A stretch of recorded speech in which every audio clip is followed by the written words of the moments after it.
Eyes up, Guardian. Destiny 2 is in a rough spot right now, so I want to go back into the first year of Destiny 1 to find out where that Bungie magic went. I am Mr. Twinkie, and Become Legend is what hooked me onto the Destiny universe. So let's go see what that looks like on a fresh, brand new account. When launching the game, first thing I have to do is choose between 3 different classes: Titan, Hunter, or Warlock, each having 3 subclasses. Each class has an identity to them, and the subclass helps them achieve their role. So the Titans are armored and use strength and strategy. Hunters stalk and kill with precision. Warlocks will manipulate the universe's energy to annihilate foes. Each option is good, and I get the urge to play all of them to experience each of their different capabilities. But for this playthrough, I end up choosing the Warlock. I am then given a basic character customization screen that doesn't have very much going for it, but each race and gender does have a different voice, which is a nice touch. After customizing my character, I am given a cutscene that sets up the moment the Traveler was discovered. I don't usually do a very good job at describing my emotions, but for this series I'm going to try my best, and this gets me the feeling eager to jump in and explore the universe. It then switches to the speaker telling us about how the Traveler brought miracles, and it has a enemy called the Darkness. I'm then given another cutscene that slowly eases me into the universe. I get to see the Fallen trying to shoot my ghost, and then I also get to see my ghost reviving me for the first time. And I kind of get to feel like I can breathe and relax a little bit, as it kind of eases me into the controls and everything else that the game has to offer. Turns out my ghost has a very original name, Ghost. Ghost then guides me through the controls one at a time so that I do not get overwhelmed. When I make it to the Divide, I am met with a bunch of things happening. There's big explosions, a ship coming in, flares going off. Just leaves me with a lot of things to look at and be excited to kind of start playing. After leveling up and unlocking my grenade, I find an abandoned ship and I take it as my own to travel to the last city, just in time before the big bad Fallen boss gets there. All while a mysterious character watches me fly away.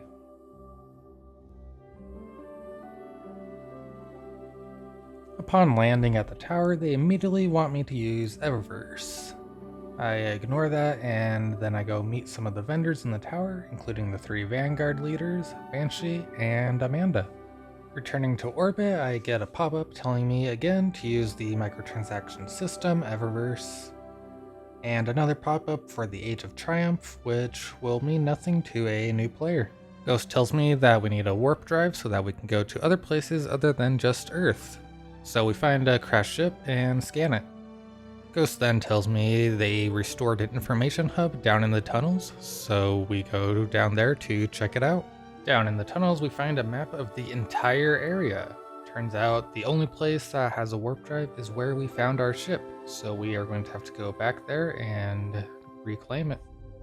I am then introduced to the Darkness Zones, which restricts respawning and will return me to the start of the Darkness Zone if I die. Using my shotgun to fight the boss results in me finding out that bosses like personal space and have an AoE slam if you invade that space. I learned the hard way and get reset to the start of the zone. Defeating the boss grants me the warp drive. Throughout the playthrough, I keep getting these Grimoire card pop-ups. This one is for killing the Devil Archon. I like the way that you acquire these, but there is no way to view the cards in-game and have to be seen through a website outside of the game. Sval tells me that killing an Archon is impressive for just getting started, and wants me to go on another mission. Loading the next mission, I am told the speaker wants us to investigate the Skywatch because the Fallen are guarding it. Inside of the Skywatch, there is a gate that Ghost has to open, and it leads to a dark area with a bunch of red on the radar flashing, and I'm not able to see any of the enemies. This sends me into a panic mode where I don't know what is coming. Then, going deep enough in, the hive come rushing out with very creepy noises and kind of gives me a little jump scare. At the end of the mission, I find out that the hive haven't been on Earth in centuries. Then I also find a golden chest with my first heavy weapon in it. Although it tells me how to equip it, it very quickly ends the mission, so I am not able to fully test that out. I have unlocked my super for getting to level 4, and going to the next mission, we suspect that the Fallen are doing more than just looting the place, we should find whatever they are after before they do. This mission, I get a Sparrow access, scan some amplifiers, and then head to the Skywatch. Here is the start of the common routine of scanning and clearing the area. After doing this, we find out that the Warmind Rasputin survived the collapse and that we should try getting into contact with him. The speaker explains the Traveler to us, but when we ask what happened to it, he tells us, "I could tell you, but I won't." Instead, he tells us the kids are scared and the darkness is coming, assuring us that we will not survive it this time. Next, I am sent to the Skywatch to open the array to contact the others. After running through areas I've already just went through in the last mission, I reach the Skywatch, where I have to kill Fallen for them to drop ghosts with a random chance. After finding the ghost with the array codes, we go to see if the codes still work and start another wave defense mission. The opening of the array is pretty epic, with the enemies dropping in too. Makes for a pretty nice experience overall. After completing the mission, we learn that Rasputin and the array are linked together in some way. I head to the moon to find out about the hive and how they've taken over the moon. After getting my Sparrow link, we try tracking down another guardian. We then approach the Temple of Crota, where we find a dead guardian with a stranger watching us. In the temple, we find a ghost and learn from its memories that the hive are raising an army and preparing to invade Earth. The World's Grave is our next destination, so we head down and kill a knight for the key to the grave. When we get to the grave, you guessed it, we have Ghost scan it and we clear the waves. As you can see, the missions are very mechanically the same, but it makes it enjoyable is the art behind it and the gunplay. Each enemy feels very alive and real, and you need to have good positioning or you can get cooked. But not many things are going to one-shot you, so you don't need to worry about being too cautious. Just that things can go bad if you are not using skill. I go on my first strike, which is a 3-player activity, but with low population it was unable to match me with other players, so I go in solo. I am tasked with going into the Devil's Lair and killing a High Servitor that is feeding the fallen House of Devil's strength. I do some traveling and end up in a room where I have to defend 3 waves of Hive and Fallen while Ghost opens a door. This combat encounter was quite intense, but I made it through to the next area. This area is another intense combat, but with a Fallen Walker boss that can destroy you with ease. I died a lot here from being one-shot from the big laser cannon and the rapid fire arc cannons a few times. Each death results in the area being reset because I'm by myself, so there's no revival. After getting the boss to 25% health, it matches another player with me, and they drop in immediately to start helping out. Working together, we made it a lot easier, and we killed the Devil Walker and moved into the lair. We encounter a Servitor Sepix Prime and take it down along with waves of ads. These strike bosses are very tanky, making them feel more powerful and don't need to use artificial difficulty like health gates, which we will get to in Destiny 2. But in this one, yeah, the ads made a way for intense combat experience while the boss was sitting there waiting to be killed, making it a much more enjoyable experience than just feeling like a chore. I decided to go try the PvP mode Mayhem Rumble. This mode has the ability recharge increase, so despite not having good weapons, I could use my abilities to my advantage. Using the bad weapons, I still did work though, so it didn't feel like I was at a very big disadvantage for not having good guns. I could still get kills with the guns that I had, and I ended up getting second place with a 1.78 KD, so not too bad of a game. After a trip to the tower to turn my quest in, I head off to find Crota's sword. When I find the sword, I pick it up and start using it as a weapon, being warned by Ghost that its energy is dark. After killing the third prince, the sword disappears, and while the mission is fairly simple, it introduced me to the relic mechanic, which makes it feel like a meaningful mission. The next mission has me going to stop a hive ritual that is draining the Traveler's Light. To find the chamber it's being held in, we scan a couple of cracks in the moon. We find out that it is deeper in the Temple of Crota.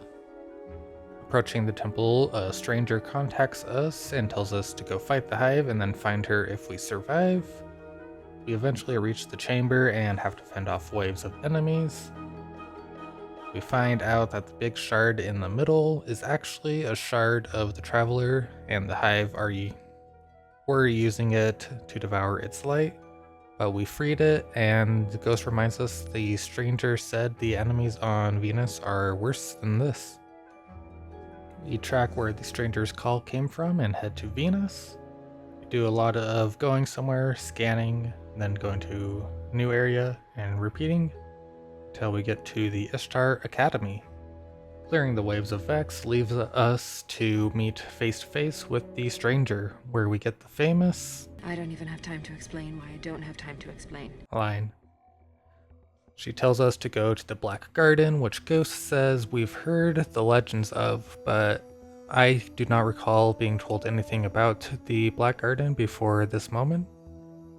The stranger then refuses to help us find the Black Garden and runs off. We go to the reef to find the Awoken to help us find the Black Garden. The prince doesn't like us very much, and we find out the queen has fallen friends.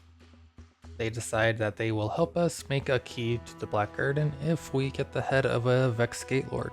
So we promise that we will go get one and come back. Ghost calls us crazy for promising to kill a Vex Gate Lord, so we go off to gather info on Gate Lords. Killing a Cyclops gives us a mind core that we take to a research station. As tradition, Ghost scans while we do more wave clearing. We learn the Vex share one mind, and Ghost says he now has the info to draw out a Gate Lord. The next mission has Ghost accessing the Vex network and drawing out the Gate Lord, which we proceed to kill. The boss has some great music and feels powerful. You have to be careful, otherwise he can kill you fairly easily. The strong focus on skill in this game is what makes these repetitive missions have meaning to me.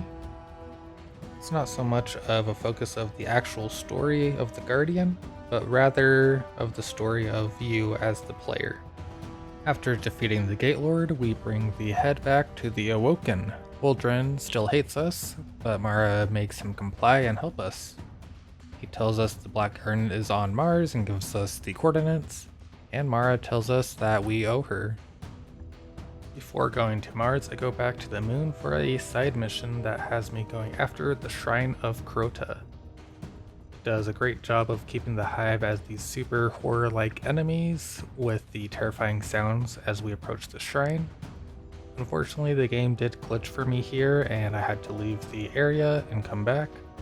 Luckily, I knew that going to the previous loading zone and back would fix it, but I imagine that a new player may not have that knowledge and would be frustrated getting to the end and having it soft lock like that. Other than that, Ghost scans the shrine and we kill a boss. Then the shrine is weakened and we blow up the shrine in a spectacular explosion. I hit up another side mission, this time on Venus. It's another basic go get information, but brings us to this jaw-dropping Ishtar Collective Archive location. This time during the wave ad clear section, you have to go repair the conduit, which just translate to holding X for Ghost to scan, then do this again, and the waves of ads continue. Then after we do that, the archives give us some info and tease about the Vault of Glass. which is a raid that we will unlock later on. Next side mission was a basic go find the boss and kill it, but this time we get to go inside a Kel ship, which made for a cool environment change. Now that I've cleaned up those side missions, it's time for the exclusion zone that Uldren said good luck getting past. It's a new planet, so we have to earn Sparrow access first. Then we go fight some Cabal for the first time. After that, we find a portal to the Black Garden, but need to activate it with the Gatelord Eye. Then we find some information from the Cabal investigating the gate and learn that we need to get past the Cabal in order to activate the gate. Next, I go to the Buried City to get information for the Cryptarchs. We enter a building that used to be run by Clovis Bray. This could be a landmine for information, Ghost says, and then Ghost analyzes an ancient machine and finds out that it was linked to Rasputin, the Warmind that we found in the Cosmodrome. The Vex are taking control and protecting the Black Garden, so we have to find out where they are coming from. It's about now that I start getting fatigued from all the missions having long travel distances, so I start running past a lot of the enemies. There's a section that takes that scary dark Hive scene from the early on and makes it Vex instead of Hive. And all you can see is their red eyes, but I just ran through this, didn't really look at it that much because just running past everything at this point. But I appreciate them trying to give the Vex a bit more of a scare factor as they are setting them up as the big boss. Something that I feel was underutilized was being able to destroy Vex portals to stop them from spawning. I feel like it gets introduced but never fully utilized. I learned that the Vex are being called back home by the Black Garden. We have to charge the Gatelord's Eye for it to open the portal, so we go to the Cabal warbase that has a Vex Spire that is linked to the Black Garden. Ghost says he can use the Spire to charge the Eye, but the Cabal will be super strong. So we push through the Cabal and it really does feel like a warbase with lots of fighting, alarms, and secure doors. Finally reaching the Spire, we activate it and a big Cabal boss comes out. And the boss was made quick to kill with me using just my super and my new rocket launcher. For all of that, it works and the eye is now fully charged. So it's time for the Black Garden. It's do or die at this point, because if we fail, the Vex will take control. Going into the garden, we find the Vex in a strange state of not really looking alive. Kind of feels a bit eerie and strange, but we fight through the ones that do come alive and want to fight us. The door to opening the heart of the Black Garden is very dramatic and visually appealing. Opening the door, we do see an army of Vex worshipping the heart and 3 big statues. The lighting changes to have a much more contrast feel, and the fight kind of an entrance feels very epic until you find out that the boss fight is just 3 of the big statues turning into big minotaurs. Then you just fight them and win. Felt like a very sudden victory against a god. Really would have hoped for something more from the heart, like having the heart attack you or having to fight the actual heart. Killing a god with just blue weapons doesn't really make me fear the gods. As, I mean, they obviously can't be that strong if I beat one with blue weapons at a level 18. Other than that, I did enjoy the heart being destroyed and bringing light back to the universe. Going back to the tower, the speaker has a big speech for the city about how we defeated the Black Garden and we can now kind of fight as guardians.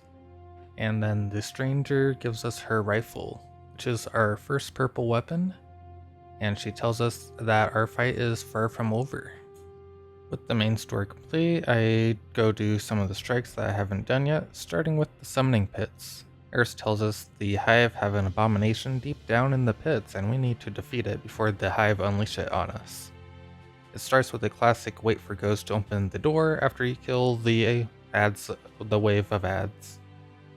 After that, we get to find out where the monster noises were coming from earlier in the story missions. Vogoth is an ogre chained up and breaks free from his chains to fight us. You can really feel the weight and power he has with each step he takes, shaking your screen and creating that kind of scary immersion feel. This adds more immersion while being a slight inconvenience to you, the player, but I feel like you kind of need to have that inconvenience to give meaningful enemies. As an example, nobody remembers random vandals that you kill by one-shotting them, but everybody remembers Randall the Vandal. Next, we hunt down the Archon priest that escaped the prison of elders. You'll never guess this, but it does start with opening a door by killing waves. We then get to ride a pike for the first time to get to the next area, and Axor has a shotgun and love to rush you down. Combined with the deadly sniper ads supporting him, made for the fight to give you a good challenge, where you had to switch up your safe spots to heal, otherwise you'd get rushed down by the boss and shotgunned, or if you weren't careful you could get sniped while you were trying to run to different cover. Ikora sends us to stop a Vex Nexus, that is a world-eating machine, transforming Venus into another link to their chain. Slight change this time to start, we have to kill 3 servitors, but they spawn based on killing waves of ads, so it's pretty similar. On our way down, we see a beautiful cave environment, and we make our way down to the final boss. The Nexus Mind is a Hydra with a rotating shield that you need to shoot around. The circular space encourages you to move around, and the void damage from the boss makes cover hard to find. The wave of ads makes for high priority targets, as they can easily find you in cover after you've taken damage from the boss. Eventually we end up killing him and we can move on. Next, Cade sends us to the Dust Palace to stop some mind flayers. Nothing too crazy about this mission, just lots of doors are being locked, so we have to have Ghost open them until we reach the boss. Or should I say bosses, since there are 3 of them this time. Not only is this the first time we have a multi-boss fight, but it's also the first time the bosses have an elemental shield. Each boss having different elemental shields, Arc, Solar, and Void, this teaches the importance of teamwork or careful planning in order to be more effective. Trying to manage your different weapons and abilities. So like you can only have max of 3 different elements, with 1 being on your special, 1 being on your heavy, and 1 being your subclass type. And yeah, so we stopped the mind flayers and now we can move on. Whether we wanted it or not, we've stepped into a war with the Cabal on Mars. So let's get to taking out their command one by one. Valis Ta'arik. Tracking down Valis Ta'arik brings us to a heavily guarded door where we have to fight the Cabal, where they really bring the kind of power and challenge of fighting a military style enemy. After killing 3 guards, I have to fight a tank. This tank is a pretty big challenge for me, as it easily can one-shot me, and I have to destroy all the legs on it for it to explode. This area had me stuck for quite a while, since the tank has good movement and can get line of sight on me easily with my limited cover. Eventually though, after many deaths, the tank accidentally got itself stuck, making it easier to kill with its movement now gone, but still a threat for every time that I wanted to do damage on it, and also with it basically having the 2 legs of it now kind of really good cover. But eventually, after a while, I did finally destroy it. After that hard boss fight, we find Valis Ta'arik, and he still brings a challenge. He is a Colossus, and his machine gun eats through your shield. Luckily, there is plenty of cover here to keep me safe. switches sides of the arena every so often, making me get out of the cover and fight some ads, find new cover, but in the end, Phalastark meets his fate and goes down. Then Zavala tells us we did great work, but new leaders will rise, so we need to be ready for them. With the base story complete, it's time to start the Dark Below. Eris tells us about Crota and how she went in with the fire team and came out as the only survivor. She has us hunt down Sardon on Earth, and the mission starts with us encountering a boss called Omnivore on our way, and we do enough damage to her to make her run away. Eris tells us that the Hive are planning to wake Crota's soul, so we must stop Sardon, as he is Crota's first disciple. I kill a knight and pick up the blade of Crota, just to play with for a little bit, and then moving on we find Sardon, and we get a debuff called a Dark Burden. Our vision goes green and gets hard to see, adding to the horror aspect that the Hive bring. Sardon ends up being more bark than bite, and he dies very quickly to a Nova Bomb and then some shotgun shots. With him dead, Eris wants us to do more, so we go back to talk to her and find out what she wants more to do. Eris sends us to defend Rasputin from Crota's army because bad things could happen if they destroy him or take control. As we enter the bunker, we get this music that really builds up the mysterious vibes and gets me excited to see what's behind the door.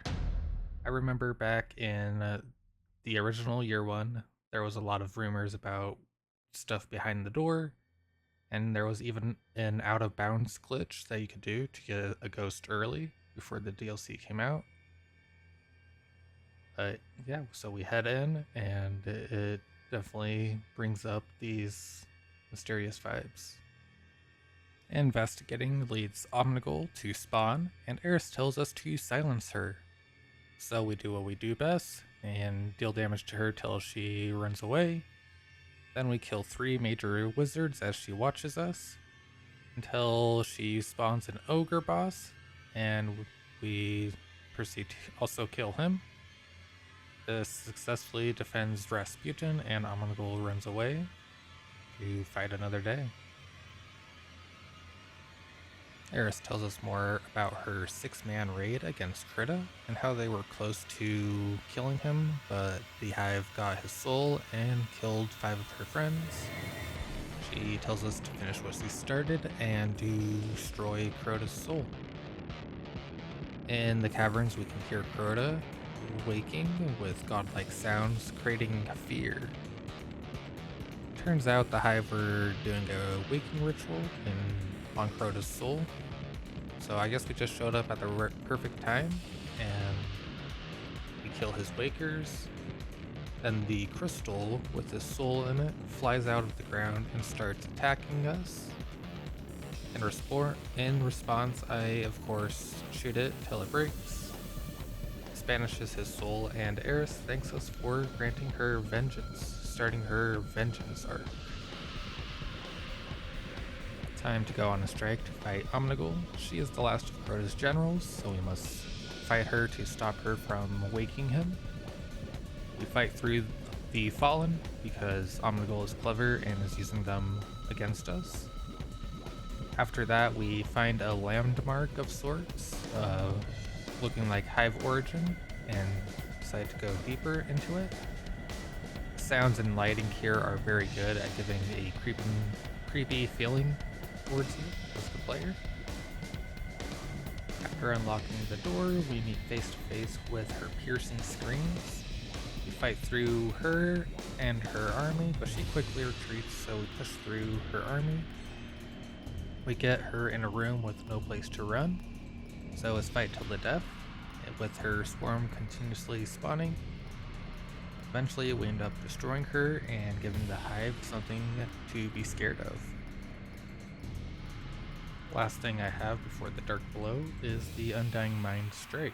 So we go back to the Black Garden to stop the Vex from summoning the Heart. I start by clearing a room of Vex. Now this room of Vex felt like it was taking quite a while, and it kind of felt like I was supposed to be doing something else. So I pulled out my ghost, and sure enough, it said to just clear out the room. So I continue fighting, and after fighting the Vex for around 11 minutes in the same room, I finally get the next objective and can move on. Pushing through the Vex up a staircase proves to be a bit challenging. Snipers and explosives are pretty dangerous when they have the high ground, but either way, I fight my way through until I reach the boss. This boss wasn't too difficult, with simple attack pattern and plenty of cover. The ads were at times more of a threat than the boss, and I mostly just kind of farmed the ads and used super on the boss, and then at times would use my sniper to shoot the boss from afar. But overall, not too difficult, a little drawn out just because I was doing it solo, but not too hard. I can't find anyone for the raid, so I did skip the Vault of Glass in the base game, and so I'm also going to skip the Crow's End for the DLC. Moving on to the House of Wolves, Petra sends us after Skolas, since he is trying to take control of another house, which is the House of Winter. We start with the heavy pike, which actually felt good, was slower and did good damage, giving me a reason to at least use it over my current weapons and abilities. I find Skolas and throw a Nova Bomb at him, which actually did quite a bit of damage and made him run away. Then we just go clear out some Fallen, and then we continue to track down Skolas. Catching up to him, he gets in a skiff and flies away. I just kill more Fallen, and I find a Scorch Cannon to aid me in killing more. After we kill enough Fallen, Petra thanks me for my hard work, and then I head back to the reef to talk to her. To track Skolas down, we go to Venus and kill Vandals for fallen ship links. While this may seem like a little go fetch quest, I don't really mind it as much as some other people because it lets us explore around the planet for a little bit, helping build the kind of wonder factor that this game has. And after collecting those, we go to fight the Silent Fang, which is just back on the Cosmodrome. And this just has us backtracking to where we first started the game, and then we just kill a bunch of the Fallen, and that's mission complete. This mission has us hunting more Fallen, so I follow the markers, killing everything in sight, till I make it to this interesting room with the King Barons that I have to kill. There's 3 of them, so I kill them along with the servitor, and we can move on to the next mission. The House of Wolves are surrounding Vex strongholds on Venus, so we go to the Vault of Glass to stop them. I don't really understand why the Vault of Glass is still operational and how it got locked down, considering this would be after we completed the raid. But I guess that's just gonna have to go down to game logic. And we get to the Templars' well, where we fight the House of Wolves. And oracles start spawning like they do in the raid. So we just gotta destroy them before they kill us. So it looks like the wolves were able to tap into the Vex network and start spawning oracles. So it looks like they are developing Vex technology in the house. After we destroy the oracles, all we have to do is clear out the rest of the wolves and we can move on to the next mission. Mara wants Skolas alive, so we go to find him. We find a Vex lift that takes us up to like a big Vex area with a Vex chasm where Skolas and his ship are not far away. So we do a little jumping puzzle. This is once again borrowed from the Vault of Glass raid, where the platforms appear and disappear. And then Petra tells us that Skolas is pulling the House of Wolves through time using the Vex technology. And So after dealing enough damage to Skolas, he goes down and Petra is able to capture him and bring him back to Mara. With the story complete, Petra gives me a sidearm and Varix gives me access to the Prison of Elders. The Prison of Elders I had to do solo since it didn't match me with anybody, and it was quite challenging as a solo player. First room had me fighting Cabal and gave me a buff that let my grenades recharge faster. There were mines that occasionally would pop up that would need to be dismantled or defused before they would blow up and kill me. This forced me into positions that were very dangerous, so I had to balance my offensive and defense to get through with this. This took me quite a while, but eventually I got all 3 waves completed and we can move to the next room. The next room was Hive, where I had an easier time, maybe since I learned from the Cabal room. But I was able to get this one done fairly easily. Again, this was a lot of the same, just as the previous room, just with Hive instead of Cabal. So I still had to dismantle the splinter mines. This time I had to shoot the splinter mines though, instead of standing under them, so it was a little bit easier. And yeah, this one wasn't too bad, got it done first try, and moved on to the next one. Next is the boss, and I just remembered I forgot to record the beginning of the Prison of Elders, so I skipped a couple rooms, but it's okay because they're all pretty much the same, just with different enemy types. But finally, for the boss, this one was Vex, and it was very tanky. It was taking quite a bit of shooting with my rockets and a lot of supers in order to defeat him. So most of my time was just spent running around clearing the ads that they wouldn't kill me and farming super from them so that I could use the super on the boss. This took quite a bit of time, and I didn't want to shoot the boss with primary because then the ads could sneak up on me and kill me. And also my primaries just weren't doing a lot of damage to him, and he could do a lot of damage to me, so not very safe to do so. After quite a bit of time, I was finally able to defeat him, and now finally I was able to clean my loot. Okay, so with everything complete, what was it about year 1 that felt so magical to play? Obviously, the gameplay was doing a lot of heavy lifting by having excellent shooting feel with the abilities to spice it up but not overpower the weapons. The enemies felt alive, like they were actual enemies, and I could tell that I was fighting different enemies just by how I had to change my playstyle, even if just so slightly. The diversity of things to do was great, with a story mode, strikes, raids, crucible, Prison of Elders, patrol locations, vendors to level up, and so much more. It gave so much to look for with each activity. My skill felt more important than whatever gun I had. Sure, guns can make it easier, but skill was always the forefront most important part.